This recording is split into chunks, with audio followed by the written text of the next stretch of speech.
दोस्तों, क्या महाभारत होने के पीछे अंधे राजा धृतराष्ट्र का हाथ था?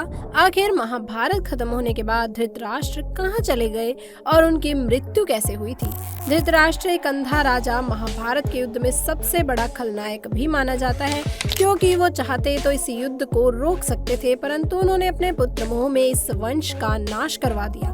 उन्होंने अपने जीवन में वैसे तो कई सारे पाप किए थे, परंतु आज हम बात करेंगे विशेषतः कुछ ऐसे पापों की जो सर्वोपरि थे और जो धृतराष्ट्र की मौत का कारण भी बने।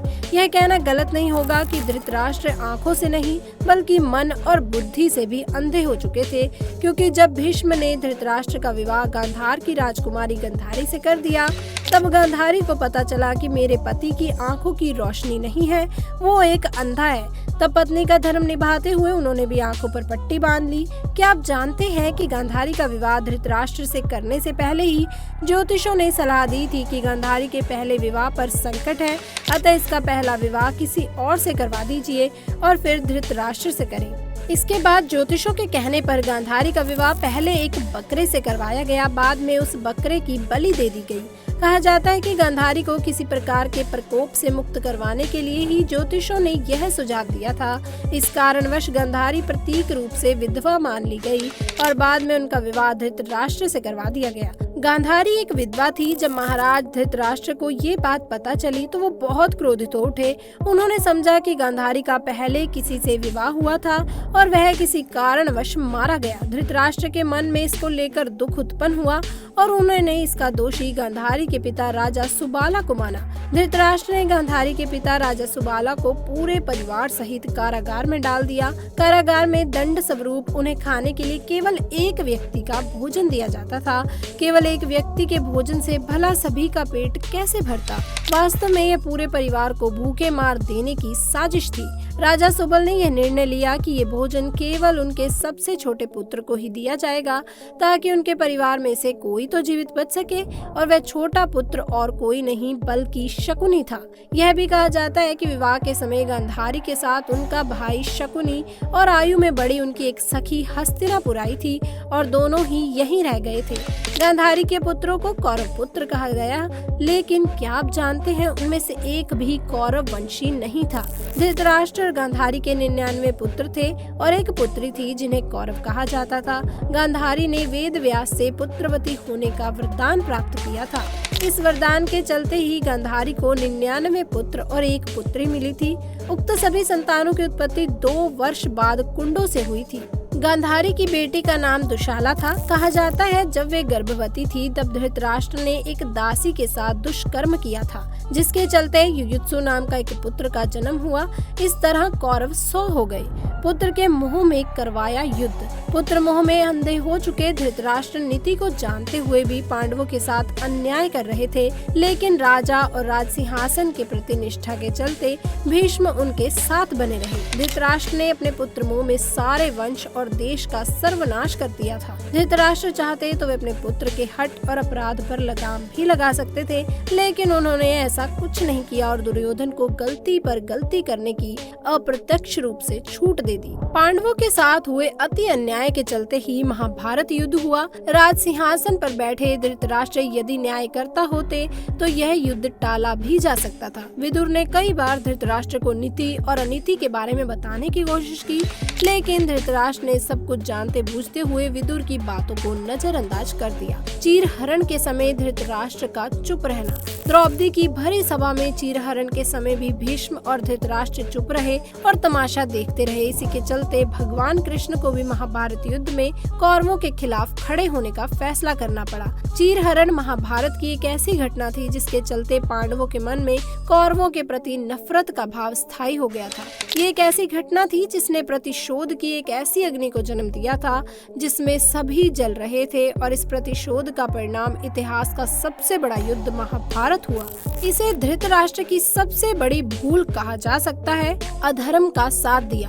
वयोवृद्ध और ज्ञानी होने के बावजूद धृतराष्ट्र के मुंह से कभी भी न्याय संगत बात नहीं निकली।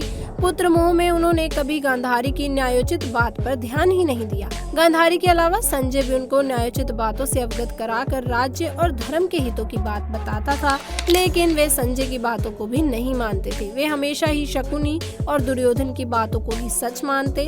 वे जानते थे कि अधर्म और अन्याय कर रहे हैं, फिर भी वे पुत्र का ही साथ देते थे। अधर्म का साथ देने वाला एक अधर्मी और खलनायक ही हो सकता है। भीम को मारने की इच्छा। उस काल के सबसे बड़े युद्ध महाभारत का अंत हो चुका था और पांडु पुत्र भीम ने धृतराष्ट्र के पुत्र दुर्योधन का वध कर दिया था। इसको लेकर धृतराष्ट्र के मन में क्रोध और बदले की भावना प्रबल हो उठी। अतः मौका पाकर धृतराष्ट्र भीम को मार डालना चाहते थे। एक बार की बात है जब महाभारत का युद्ध जीतने के बाद पांचों पांडव श्री कृष्ण के साथ हस्तिनापुर महाराज धृतराष्ट्र से मिलने पहुंचे, तो भीम के अलावा सब ने धृतराष्ट्र को प्रणाम किया तथा उनसे गले मिले। बाद में भीम की बारी आई, तब धृतराष्ट्र के व्यवहार को देख भगवान श्री कृष्ण धृतराष्ट्र की मंशा जान चुके थे। अतः जब भीम धृतराष्ट्र को प्रणाम करके उनके गले मिलने के लिए आगे बढ़ा, तो श्री कृष्ण ने भीम को इशारे से रोक दिया और उनके स्थान पर भीम की लोहे की मूर्ति को आगे बढ़ा दिया। धृतराष्ट्र बहुत शक्तिशाली था। उन्होंने लोहे की मूर्ति को भीम समझकर पूरी ताकत से दबोच लिया और उस मूर्ति को तोड़ डाला। उनमें इतना क्रोध था कि वे समझ नहीं पाए कि यह भीम नहीं बल्कि लोहे की एक मूर्ति है। भीम की मूर्ति तोड़ने में अपने संपूर्ण बल का प्रयोग करने के कारण उनके मुंह से भी खून निकलने लगा था। इसके बाद जब धृतराष्ट्र का क्रोध शांत हुआ, तो वह भीम को मृत समझकर रोने लगे। तब भगवान श्री कृष्ण बोले कि भीम तो जीवित है, आपने भीम समझकर भीम की मूर्ति को तोड़ा है। इस प्रकार भगवान श्री कृष्ण धृतराष्ट्र से भीम को बचाने में सफल रहे। पूर्व जन्म का पाप। कहते हैं कि पूर्व जन्म में किए पाप के कारण धृतराष्ट्र जन्म से ही अंधे थे और उनके सभी पुत्र मारे गए। दरअसल अपने पूर्व जन्म में धृतराष्ट्र एक बहुत ही निर्दयी एवं क्रूर राजा थे। एक दिन जब वे अपने सैनिकों के साथ राज्य भ्रमण को निकले, तो उनकी नजर एक तालाब में एक हंस पर पड़ी जो अपने बच्चों के साथ आराम कर रहा था।